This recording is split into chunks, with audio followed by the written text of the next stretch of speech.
Okay. So I think we are live. Hello, everyone. Good afternoon. Happy Saturday. So today we have here Tania with us from Cuppa Cha. We will be talking about how to handle Taiwanese tea. So we're still waiting for some more people to come in.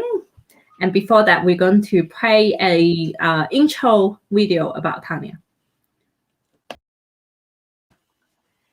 So we have Tania here today from Castlemaine. How's it going there, Tania? Very well, thank you. The sun is out at the moment. A few clouds are around.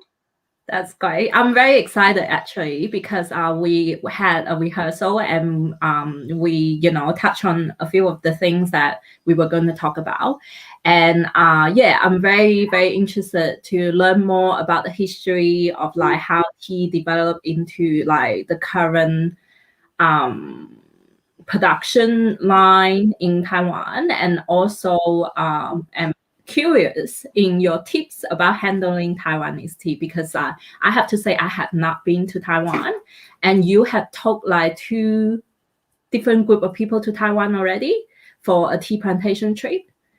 One. Yes, one. But you went there before yourself, and then some people there. So yeah, so I was wrong, but I'm still right that you were there twice. So I would be asking more questions about your Taiwanese trip. But first off, I would like to have an introduction of Tania. I know that many of you might already know her because, she had been the backbone of the Melbourne tea scene for a very long time. But I just want to give a more personal introduction of Tania, because I remember when I was opening up my shop in Parang Market, and I hosted, I don't even remember what event. I think my father was there that year for that event. And yeah, he was sharing his personal stash about his tea. And Tania popped in and said hi and came to one of our workshops. And from then on, it was like house on fire. Like Tania was my first, Australian local tea friend, like real tea friend. And I had to say that I got a lot of support from her, because she invited me to Austin. She invited me to one of her event airing a tea documentary before the Austin. And she introduced me to her cycles of tea friends, and now I am a part of the Melbourne Tea Club thanks to her. And she also invited me to do a YouTube video. Like, so my first, appearance on camera was actually with Tania. We did a gaiwan video together, which we air in episode 1. So she, like, from my personal experience, she has such deep love for tea, and she's so driven. She had tons of ideas about tea, and very innovative. She's also the person who's behind the Cuppa Cha tea channel. And if you guys haven't followed her, this is her link to her tea channel. There are over 50 videos there, is it? It probably is. I have been quiet the last year, but yes. Yeah. So yeah, she had made a lot of contents about tea, and giving you tips, talking to different tea professional. And also now she said that she haven't been working on the channel very much the last year, because she had a new adventure about nitrogen tea. Yeah, which is in a can. And so that was actually also very yummy. I tried all 3 flavors. So I think that Tania will continue to bring surprise to us, with her tea projects in the future. So we're very honored to have her on for our episode 4 of BrewIN TeaVee. And today we'll be brewing 2 to 3 Taiwanese tea, depending on time. And I will give it to you. Give the stage to you, Tania. Thank you so much for that. That's really kind of you. I'd just like to start with acknowledging the traditional owners of Jaja Rawong country where I reside, which is part of Castlemaine, and I'm in Campbell's Creek, just near there, and pay respect to the past, present, and emerging leaders and our shared future. So I just want to say that first. Taiwan, the beautiful island of Taiwan. Thank you so much for inviting me to come along and talk about Taiwan. It has been a while. I have been quiet on my YouTube channel, and there was a couple of reasons for that. I was actually caring for my dad for a year, and he was quite demanding, as men can be. And then we moved, and as you said, I started a new project in trying to make a better for you and a better quality craft tea, ready to drink tea in a can, which me and my co-founder, Kim Cooper, really think that's possible, coming from a tea specialist background. So Taiwan tea. Yes, Kaishan and I have been talking about Taiwan and what we were going to chat about today. And I thought what I would do is start off with the reasons why I've chosen. I actually chose 4 teas. Kaishan said, we haven't got time. Just If we want to go really in depth. I can prepare another one. But the first one one is OB, Oriental Beauty, or Baha Oolong. The next one is Ruby 18. And the other one is an aged black tea. And there's reasons behind each of them. And let's tackle it one at a time then, so we don't get confused about it all, because Baha Oolong is probably one of Taiwan's most famous oolongs. Let's take a step back and let's talk about the history of Taiwan a little bit. Tea has been around Taiwan for quite a long time, but records show that they started their first transportation and exporting a ready-made tea to go to the States was just over 150 years ago, with a Scottish guy, John Dodds, that saw the opportunity to export Taiwan's oolongs. Prior to that, I believe most of the tea was grown and sent back over to mainland China for it to be finished. And then from there, there was the colonization from the Japanese, which was the early part of the 1900s for 50 years. And during that time, Taiwan, the black tea, the Assamic variety, was brought to Taiwan, and Taiwan was going to be the black tea producer to the world, and Japan was going to be the green tea producer to the world. And during that time, the Japanese set up the TRES, which is the Taiwan Research Extension Stations. So they set up these wonderful scientific research stations where the tea was studied, how it was grown in Taiwan, because tea cultivars or varietals brought from China and brought to Taiwan, once they were processed, they tasted different, and that's because of the different terroir, the different environment, the winds, the weather, and the soil. So the Japanese set up a very good system there, and then after the Japanese left, Taiwan then went through focusing mainly on oolongs and what they do best.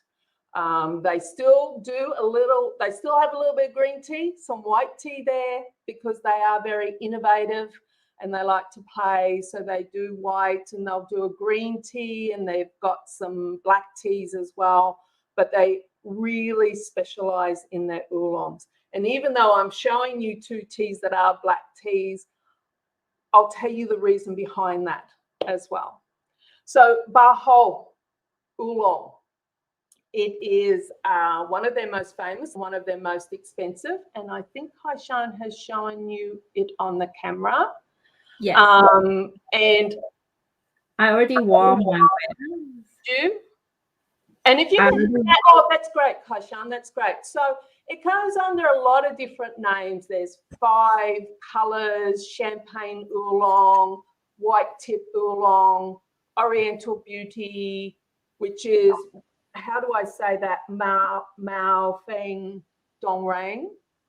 What? I said that completely wrong. I say it wrong. I remember Tania used to say to me when we were drinking Oriental Beauty together, she said that never let a good story get in the way. Get in the way of a good story.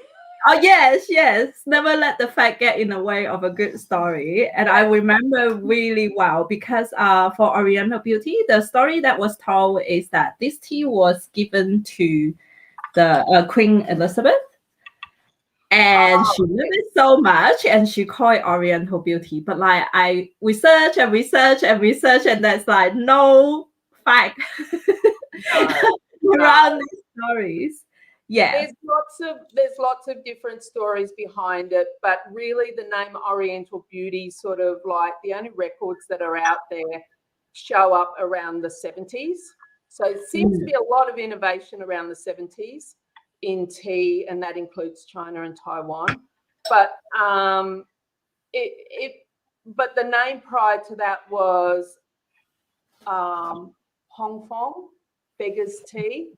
And the story is this tea farmer got a very good price for the tea, and he was then considered he was sprouting off about it and a bragger about it, and that's why it was called Hong Fong tea.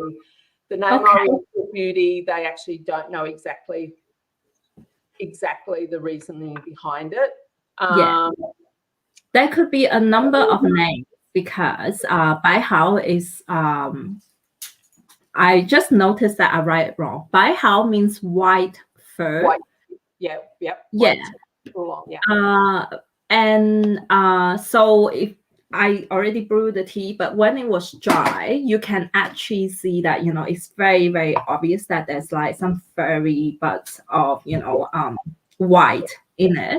Exactly. And and then there is because, the tea farmer would have spoke the local dialect as well.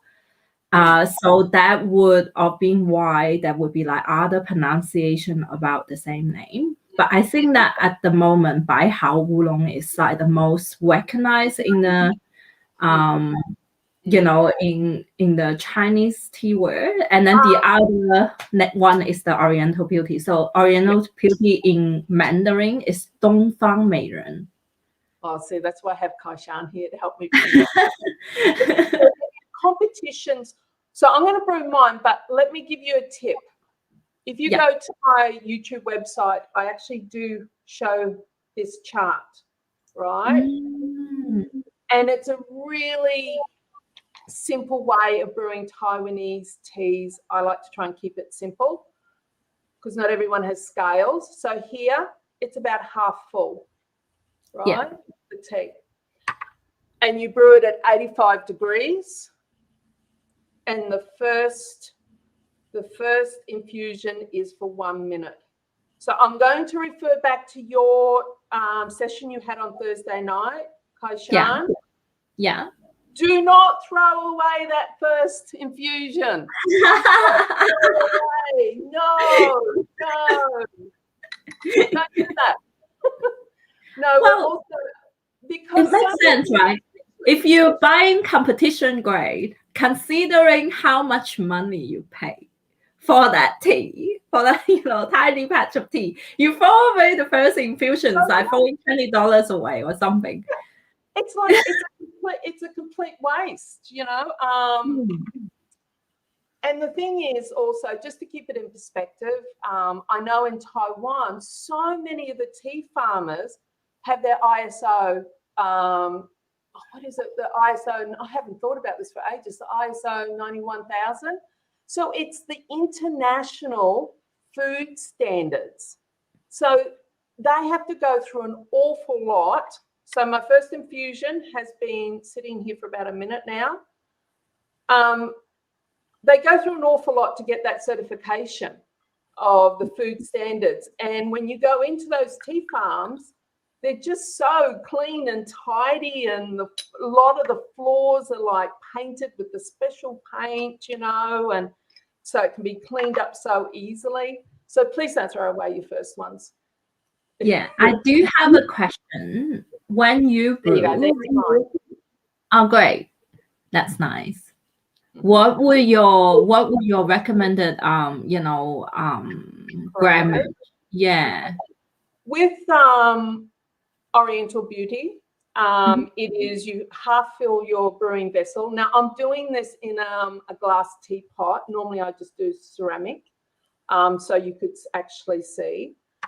Mine's around half. One is 60 seconds. My second one will be, I've got the list here, 40 seconds, then 60 seconds again, then 90 seconds, then 110 seconds. You should get 5 infusions. Yeah. And the thing with the Taiwanese oolongs is there's not a great variation in between each steeping. So it's really common to just see them stacking their infusions, like one on top of each other. So now what to look for with Baho oolong, the one reason why it's been called champagne and another reason why it's called 5 colours is a quality one. You should see 5 colours in the dry leaf. You should see white, green, red, black and brown. And in competition Oriental Beauty, it is actually called the Oriental Beauty competition. And as the levels go down, that's when other grades will be called white tip oolong. And it's usually the quality's not there. It's because they'll be mixed with a different type of tea, but they put enough of the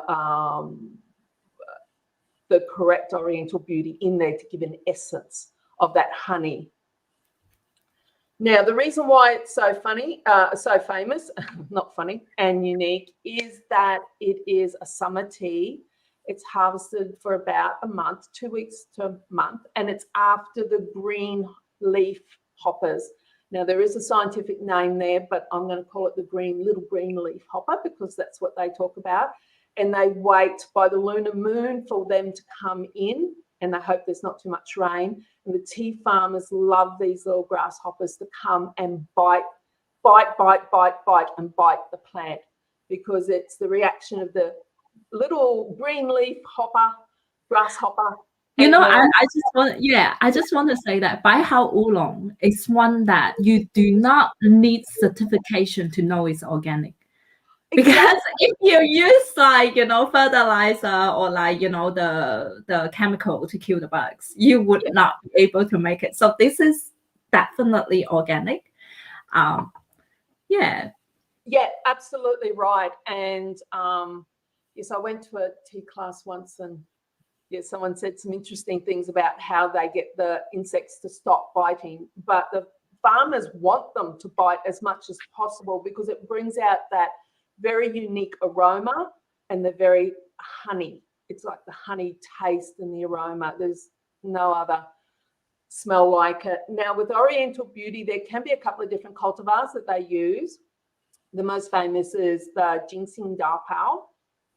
And then the other one, you say, which one's the other ones now? I'm just trying to think. Ginseng is another one, ginseng. But the most famous is the ginseng dapao.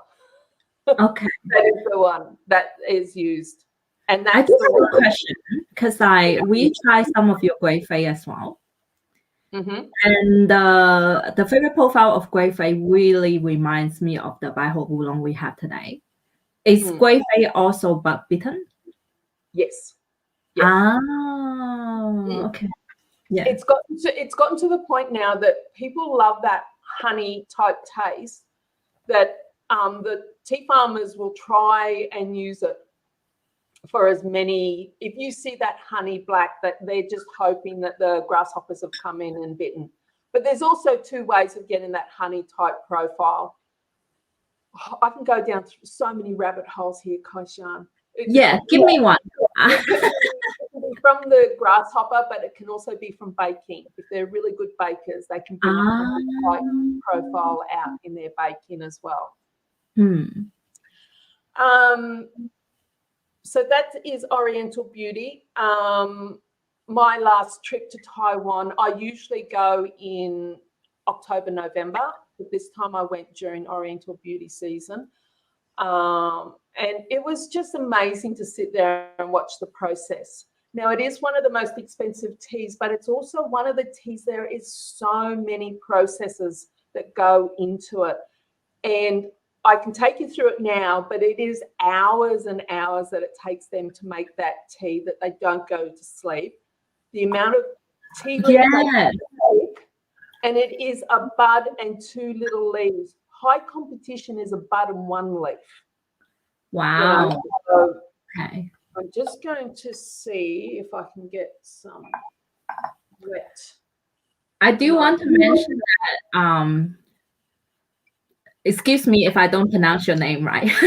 So good thing of having me is you pronounce the Chinese name right, but English name not so good. Charit. Oh yeah, look at Tania. And the little bud there. I don't know if you can. Oh, that's good. Thanks, Kaishan. So it's very carefully picked. You're not going to find it as a machine picked one. Yeah, so it's a hand time and effort that goes into processing it is really important. So yeah. Yes, Tania, I do have a question. On my YouTube channel, I show the whole process of it. Yes, you check out Tania's YouTube channel. But I do have a question here. Charit had asked, are grasshoppers unique to the practice in Taiwan? No, it's not. They've now found over in mainland China as well. And I believe, I could be wrong, please jump in someone, because, you know, I believe up in Darjeeling as well, there's grasshoppers. Darjeeling. Yeah, I think there's grasshoppers up there that are related to it. Now, yeah, in mainland China, yes, absolutely. It gets controversial about some of us people that are sort of like a little bit precious about it, because we feel that if you're going to name the tea the Oriental Beauty, it should be from Taiwan, bug bitten, using the cultivar Ginseng Dongpa. Yeah, but if it's coming from mainland China and they're not using the same cultivar, to us it's like, let's not get people confused. And because it tastes different, find different names. It's like a little bit like champagne, and it's a bit like Darjeeling, you know, and Nepalese tea, and it's all the same. That's where we sort of come from. So yeah, there are some bug bitten, grasshopper bitten. It's called bug bitten teas, in mainland China, I see. Oh, Kim's just come in and said they have them in Japan as well. Yeah, I was going to mention that. And Thibault also says, yes, Darjeeling, Assam, Vietnam, Thailand as well. Well, see, in Vietnam and Thailand, there was a time that's got have a heavy Taiwanese influence there as well in these particular teas. There was a time, I think it was the 70s, where the government changed a little bit in the way the tea people could deal directly with tea farmers and not necessarily go through wholesalers anymore. And a lot of the equipment was moved over to, I think it was Vietnam. And so there's a lot of investment from Taiwanese farmers over there as well. So they've learnt some of the skills. Oh, this is great. Are there any other questions? I will let you know when they come up. Okay then. So I'm just going to have another little sip of the tea there. So that's the Oriental Beauty, and I've discussed the flavours. We've talked about the name. So it wasn't Queen Victoria, it wasn't Queen Elizabeth, but, you know, it's a story, and it seems like someone did brag about their tea and the price they got for the tea. But what I would say is that if you've never tried it before, try the good quality stuff from Taiwan. go to a trusted supplier that can tell you where it's come from, that knows the tea farmer, such as myself, and you will understand why people just go, that is just so nice. Yes. So going on to the next tea, I'm just going to turn my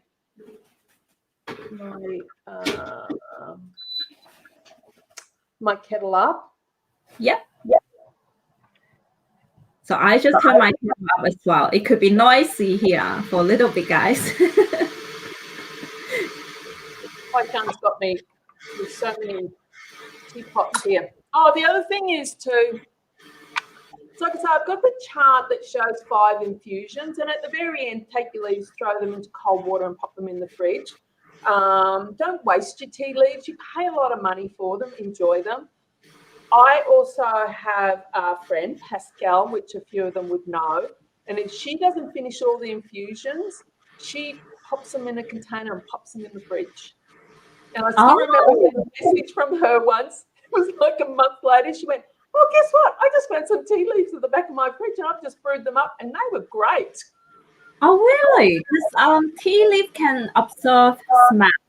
That's why, like, the only concern of mine is if I put it in the fridge, then it will smell like everything else that I put in the fridge.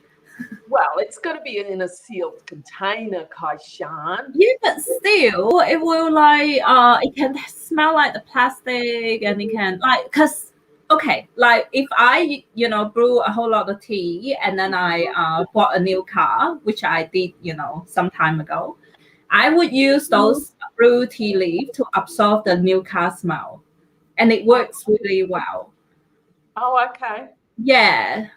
And I think that, there was lots of advice coming out, from the research that's been done in China, the Tea Science Research Center, saying that if you leave the brew leaf, overnight, or the brew tea overnight, then a certain chemical will spike. So it may not be that great. I would never leave them out of the fridge because at the end of the day, it's bacteria. Yeah. And bacteria can grow because it is a vegetable. It's a food. Yeah. Yes. So for me, it would be, I would just put it in the fridge.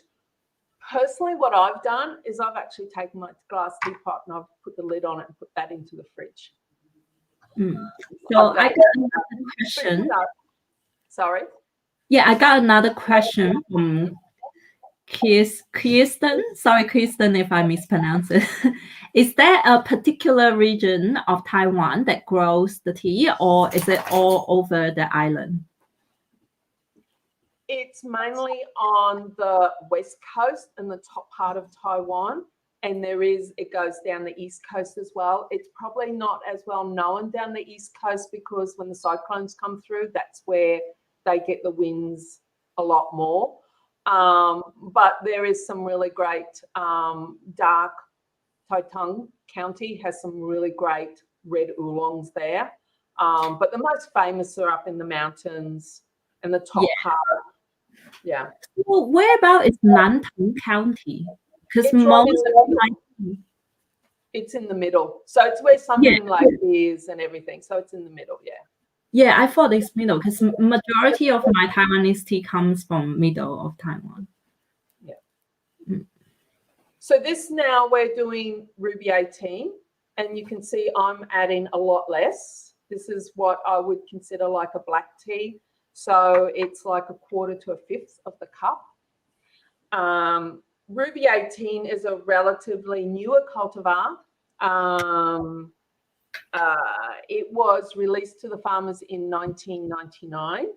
And so it always takes a little while for the uptake for the farmers to take the cultivars up.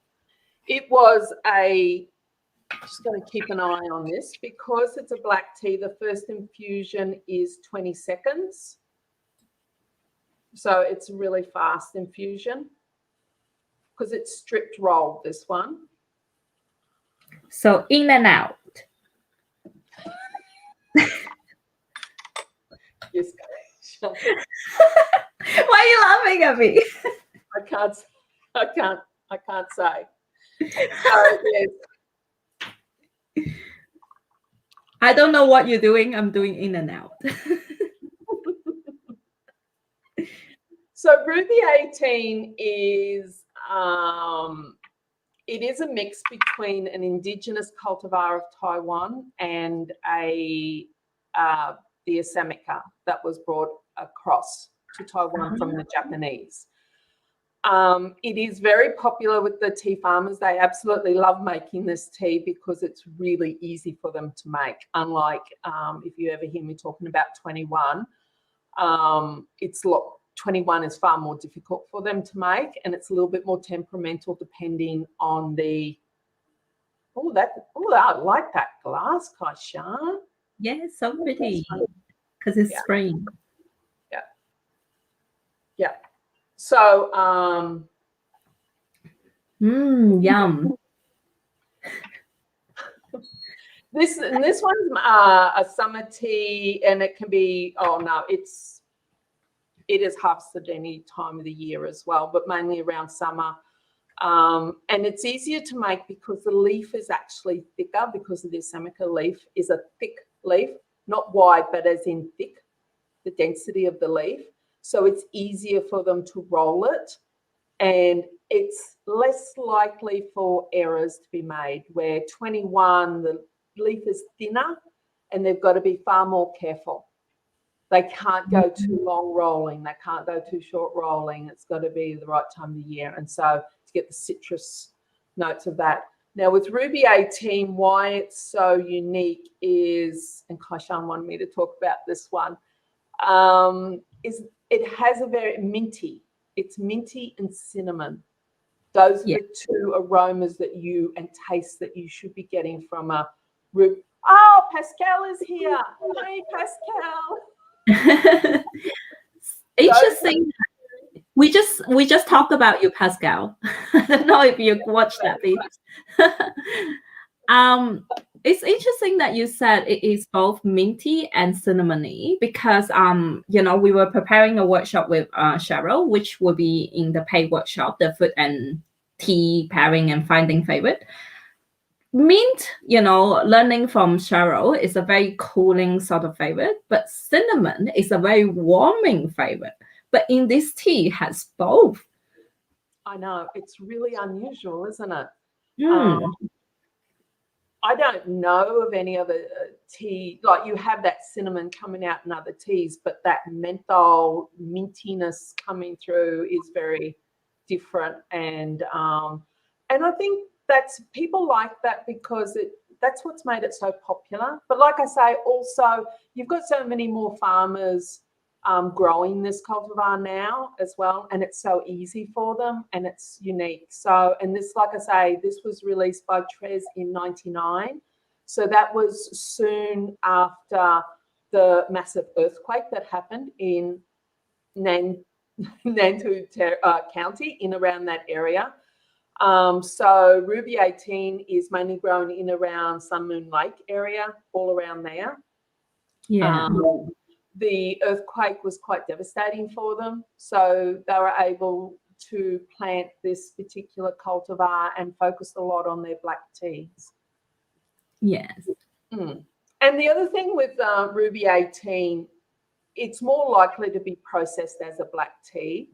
Sometimes with Taiwan, this is when you've got to know your tea farmer and how they process their teas. They will tell you it's a black tea, but it's not actually a black tea. They're just telling you it's a black tea because it's easy. They think it's easier for you to understand. You know what I'm talking about. You don't know anything. You just need to know it's black. Tell them it's black tea. But it could be like a red oolong. And so if they process it like an oolong, you're going to have more flavour coming from it. But there are more steps in processing oolongs to a black tea. So I do have a question here from Charith, because I think we missed one. She said that she is, or he, I'm sorry, I don't know which one. Charith is brewing a pot of Tieguan Yin right now, and always surprised at the different brewing temperature instruction from brand to brand.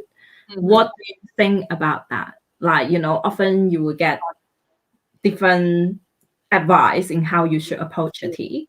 What do you reckon when you grab a tea, like, you know? Well, how do you make that decision? Tiguan Yin is an interesting one, isn't it, Kaishan? You've got Tiguan Yin and then you have Tiguan Yin. You know, are you talking about Tiguan Yin the cultivar, or are you talking about Tiguan Yin the tea, as in the processing? And in Taiwan, they had a lot of Tiguan Yin cultivars. But if you're buying a Tiguan Yin from Taiwan, excuse me, I just had to let my little dog in the door. If you're buying a Tiguan Yin from Taiwan, there's a good chance it's not made from a Tiguan Yin cultivar. I think there's only one farmer that still does that. All the rest is in the Tiguan Yin processing style now. So it depends on how far it's oxidized and rolled and baked, etc.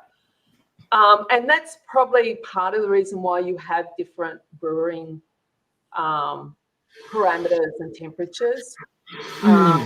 But I will always say that a well-made tea is forgiving. So if you go too hot, it's okay.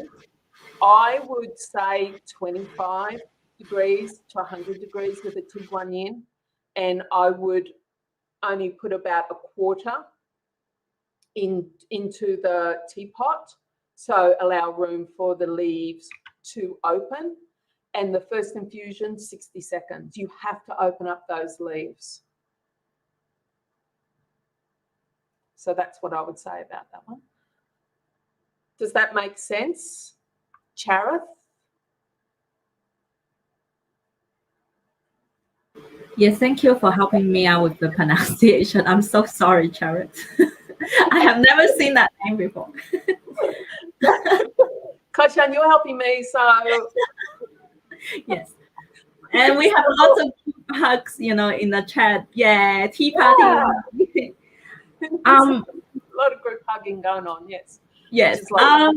Yeah, I do. I have some questions, like, but you know, if you think we stretch for time, you know, we can just cover this very quickly. But like the topic of Tie Guan Yin, you were saying that, you know, oh, there's Tie Guan Yin and there's Tie Guan Yin, and in my head it's like, yeah, I can relate there because, you know, so when I was growing up, and then when we were drinking Tie Guan Yin, like, you know, majority of them are from Fujian, right? And then when I would start to, you know, start drinking Tie Guan Yin, it's like really, really green. Yes. And then, you know, I talked to some of the, you know, wholesaler, especially the people who from like Anxi. They would start to tell us that, you know, oh, the really, really green Tie Guan Yin is actually from Taiwan. You know, it's a trend that is brought back to mainland where people start to process their Tie Guan Yin really, really green. And we actually call it jade Tie Guan Yin. Because, you know, the Anxi Tie Guan Yin, as in the local would drink it, is really, really oxidized one, and it's quite smoky. And I think a lot of that, again, that happened in the 80s a lot. And I believe that, well, in Taiwan, so you can tell me if the same was in China, but there was so much innovation that happened in the 70s and 80s to improve the sales in tea. And tea competitions started big time. Tea brewing competitions started, you know, doing the tea ceremony started. It was like, and also high mountain oolong started as well. You know, they started growing further up. Yeah, all this concept is from Taiwan. Funny you say that. Yeah, and it's all been put in perspective because people think this is really old traditional stuff. So much of it isn't. So much of it is a reaction to what was happening in the marketplace. Yeah, that's it. Because I later learned that in Muzha, they also oxidize it and it's quite smoky. And I'm like, so which one is which? So now my understanding is back at the old time and all Tie Guan Yin was oxidized. Yeah. Well, see, if you think the 80s, China was just opening up again, wasn't it? It had gone through the Cultural Revolution. It was only just opening up. So Taiwan and Hong Kong and Singapore, they had a pretty good time. Well, not good time, but when the Cultural Revolution was on, they were the ports and they had great trading. But when China started to open up again, you know, they had to reinvent, they had to find different ways of exporting. And so, like I say, the higher mountain oolongs were more green, like you say, over there they call them jade oolongs as well. So there was a preference towards that. But just like every fashion, it's like Dongding as well went from heavily oxidized and charcoal to lighter as well. And it also then recently, which I thought was very interesting, is it also depends on competitions and your judges as well. With Oriental Beauty, that is normally 65% oxidized and then rolled, right? Recent competitions, the head judge prefers it at 55% oxidized. So you're starting to see, yes. So you're starting to see the farmers go, oh, okay then, well, you know, we want to win awards, so they're doing it slightly lighter. So, yeah. Yeah. By the way, Charlotte said that, you know, great advice. And Kirsten said that, you know, she's aware of switching to organic farming and using less toxic fertilizer in the early 70s in Japan. Was this also a focus in Taiwan? I'm not sure about the less toxic fertilizers. There has been a move in Taiwan to start going more and more organic. And it was, when was my first trip? My first trip there was in 2013. And there was only a small amount of farmers that were organic, and they'd sell out very quick. And the first lots of teas weren't that great either, but they are definitely getting better. And it's gradually growing across. But it's a long process. It's a 3-year process for them to change to organic. They just can't suddenly become organic, you know, because they service the American market quite a bit. So their certification is USDA. And so they follow a lot of that. But they have been pulling back on their fertilizers and pesticides because tea that goes into America all gets tested. Tea that comes to Australia doesn't get tested. But tea that goes to America gets tested just like tea that goes to Germany, you know. So if it's got any residues of banned substances, then that tea's not allowed in.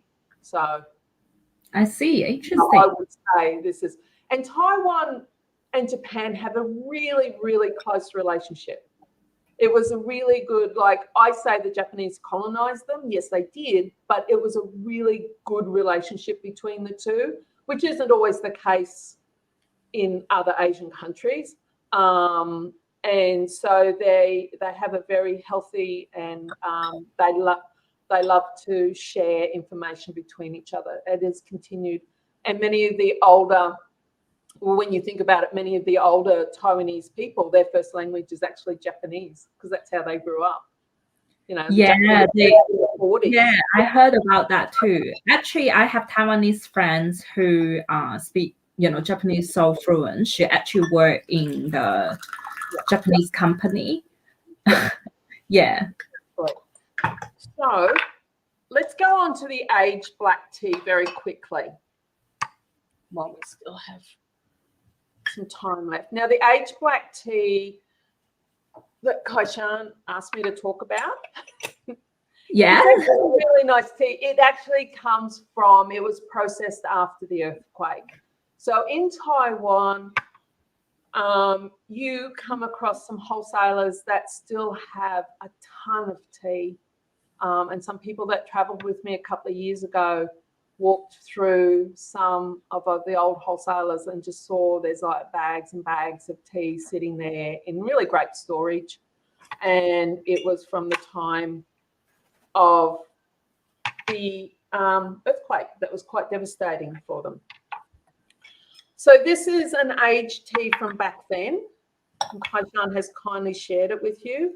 Again, this is a black tea, just like the Ruby 18, which I would only put in about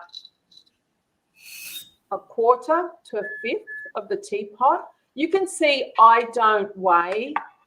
I'm not very good at weighing. I find that a little bit takes away the mystique of tea, doesn't it? It's like, yeah. I heard a saying from someone. They said that, okay, baking is science, cooking is art. As in baking, you need to measure everything, and then, you bake it for, 35 minutes, this much volume and temperature. And cooking is like, you just feel it, it's a little bit this, a little of that sprinkle inside. And I was like, yeah, I feel like that coffee is science and tea is art. I don't know if any one of you will agree. If you do, give me a thumbs up. You can see how much darker this one is. Yeah. Well, it sort of suits me because when I was a little girl and my dad taught me how to make a cup of tea, I love telling this story. He didn't show me teaspoons. He actually cupped his hand and said, put about this much tea into the teapot. I had to warm the teapot first and then put it in there, and I had to turn it around anti-clockwise for 3 times. I have heard other people talk about that, so I don't think my dad was having the lend of me. So I sort of grew up with that. So it suits me, this. And this one, there's a bit of smokiness on that, isn't there, Kaishan? Yeah. You can see in the pot how dark that is. Yeah, so very, very dark. Still a little bit of a copper reddish color. What they normally do when it's been sitting in storage, because it was all loose, so when it's sitting in storage like that, they usually throw a quick bake on it to freshen it up. It's like your dongdings. If it's been sitting there stored for a few years, they'll bring it out. Just give it a light bake. Yep. So this one's nice. I don't know what, when it got sent to me, I just thought this is just something really different about this one. Yeah, I was just saying that it's we're drinking it here in Melbourne because this tea was made right after, or the counterware was around the earthquake in Taiwan. Yes. And we just had an earthquake a few days ago. Oh.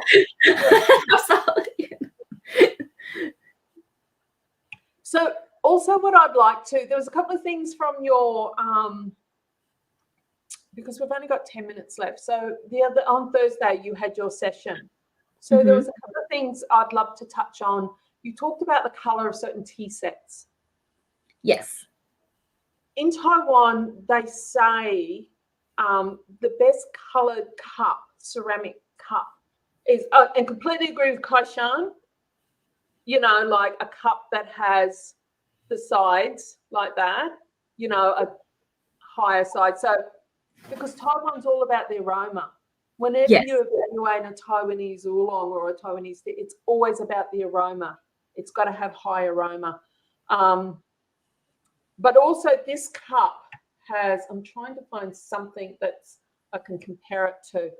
It's actually just a little bit blue. It's a little bit, see that's white, and that's a little bit of a bluey, the bluey whites? Yeah.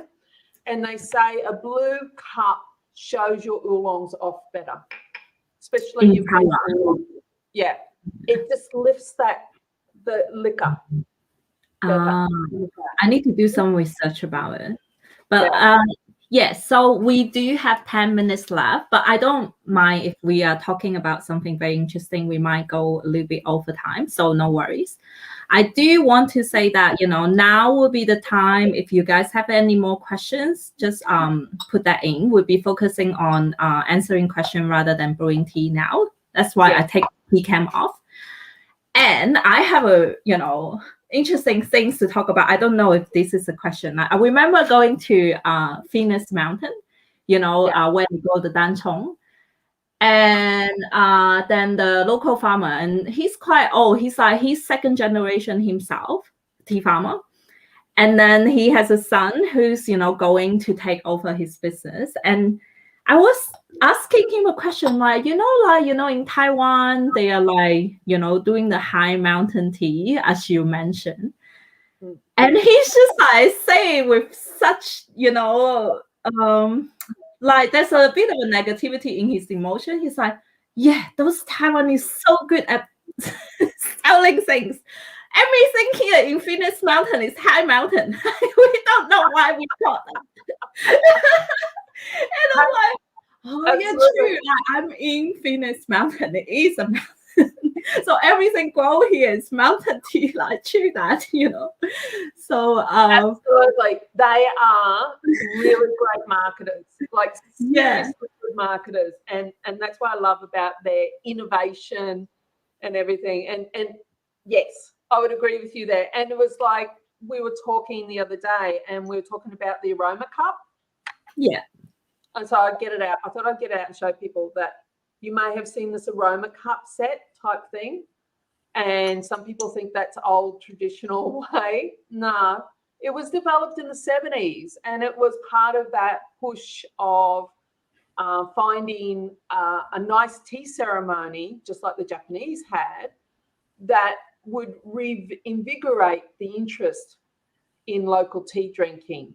So it is about pouring the tea into there first, and then you put this cup on top, your drinking cup on top, turn it over, and then you let the liquor release, and then you just smell it. And that's to help with the aroma. But you only do it for the first cup. That's it. So, yeah. So I just want to make sure people are aware that that's not very old. What else? Again, the Taiwanese did that.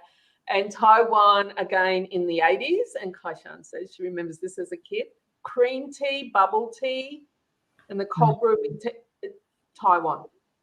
Yes. And if you talk to an older Taiwanese person, they'll go, oh, that's been around for a long time. Aren't people sort of like bored with that? And go, no, it's only just really getting big now. So, and that was the Taiwanese. So they're very good at their marketing and reinventing different ways to drink tea, for sure. Yeah, I think that in a way they make tea, more approachable for young people as well.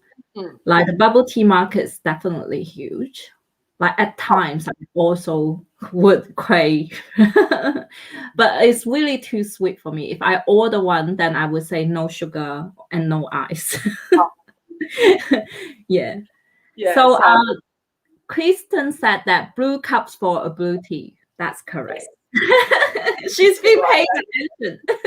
Good on you. Yeah, it is. Yeah. And Sue has a question. How strong is tea culture in Taiwan other than bubble tea? Oh, huge, I would say.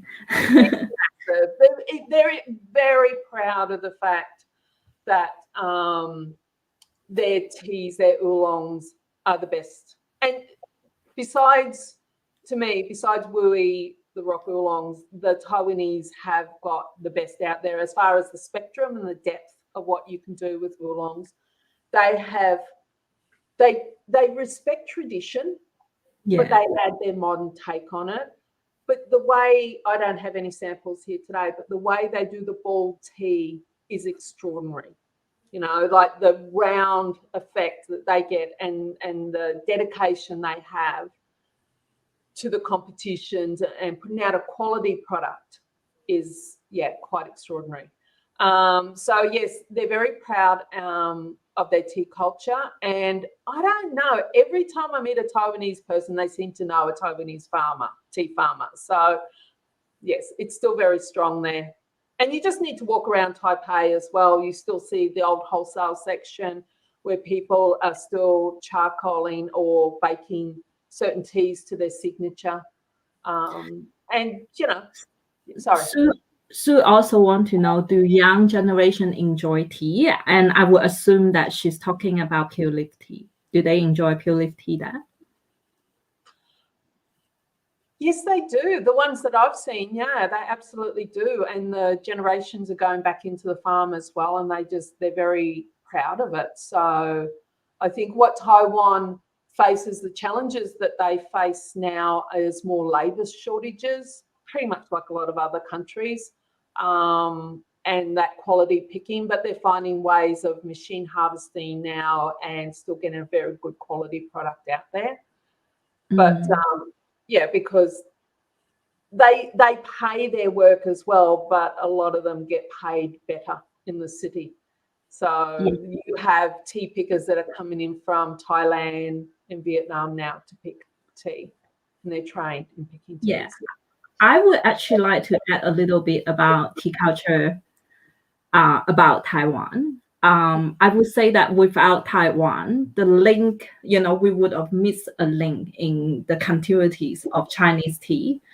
Because like Tania had said, during the Cultural Revolution and the Civil War, majority of the intellectual from China mainland moved to Taiwan, 70 years ago.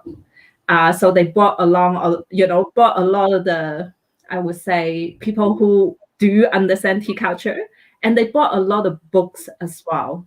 And then, subsequently, a lot of books were burned in China as well. So like without Taiwan, that part, a big part of the culture would have just gone missing. Just gone, absolutely gone. And this is, Kaishan, people don't realize that, they say China's got this long history of tea, and it does. But there's that little spot that it just got decimated, So yeah, a lot of big names in bringing the tea culture back are Taiwanese. So for example, my teacher for art of brewing, although she is Singaporean, so it's very interesting. She's Singaporean Chinese, and she had a calling for Chinese culture. So in Singapore, she's practicing calligraphy and reading Chinese books. So she was I need to learn more. So she went to Taiwan to study Chinese. And then she fell in love with tea and became this huge person in the tea, art of tea brewing and things. And then she was still hungry, and she's I had to do this in mainland because you are facing a bigger audience and a lot more tea production there, and that's why she now moved to Beijing. But subsequently through her, I had known people who not only focus on tea culture with tea itself, they are focusing on, for example, making incense. Apparently that's part of the tea culture. And Chinese painting, because the Japanese tea ceremony, part of it is you go in and then you will pick a painting that is related to the seasons and you appreciate it, and that was also 2,000 years ago a part of the tea culture as well.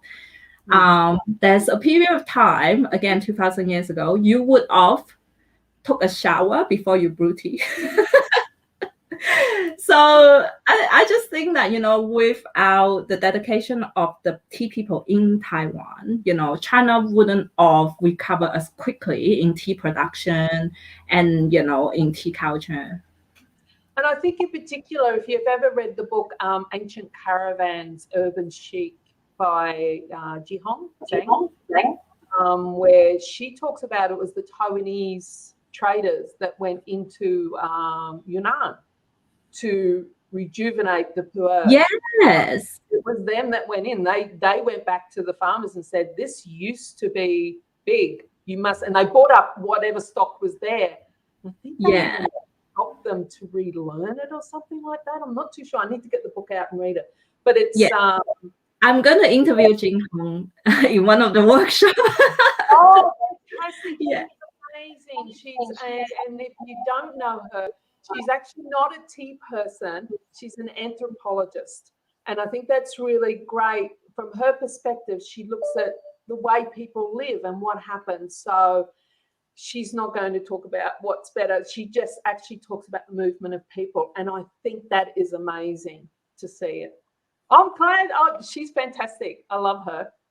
And we She's had her here in Australia for a few years too. She was in Canberra. So yeah, she came to Melbourne's Aussie correct, yeah, correct, yes. Yeah. great.